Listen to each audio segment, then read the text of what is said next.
बोलेगाव येथे लोकसभेसाठी खासदार सुजय विखे पाटील यांची पुन्हा एकदा उमेदवारी जाहीर होताच नागरिकांनी केला जल्लोष। नगर दक्षिणमधून लोकसभेसाठी खासदार सुजय विखे पाटील यांची पुन्हा एकदा भारतीय जनता पक्षातर्फे उमेदवारी जाहीर झाल्याबद्दल नागापूर बोलेगाव परिसरामध्ये फटाके आणि पेढे वाटून जल्लोष साजरा करण्यात आला।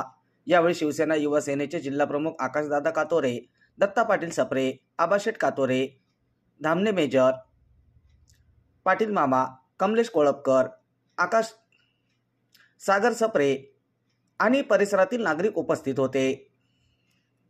तुम्हारे साथ है।